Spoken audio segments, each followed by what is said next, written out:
چقدر موج موهات به دریا میاد، چقدر با تو ساحل تماشاییه.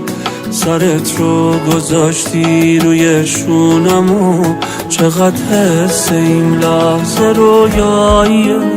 موهاتو نبند و رها کن تو باد، موهات وقتی که باز زیباتره.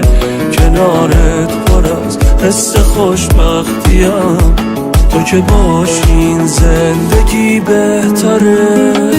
چشم تو انگیزه ی عاشق شدن و به وجودم داده. قلب من از دیدن زیباییات به تپش افتاده. چشم تو انگیزه ی عاشق شدن و به وجودم داده.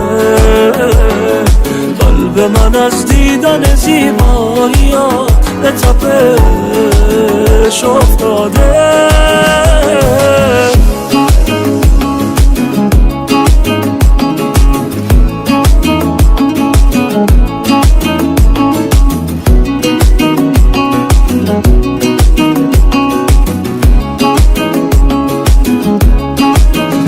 مثل خواب میمونه این لحظه ها که دستای تو توی دست منه. چه احساس نابی، چه آرامشی، الان بهترین وقت دل بستنه.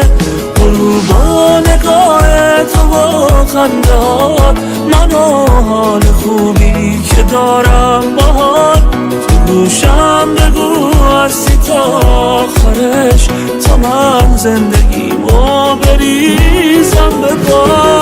چشم تو انگیزه ی عاشق شدن و به وجودم داده.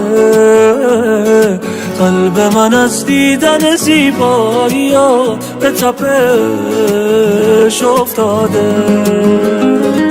چشم تو انگیزه ی عاشق شدن و به وجودم داده. قلب من از دیدن زیباییات به تپش افتاده.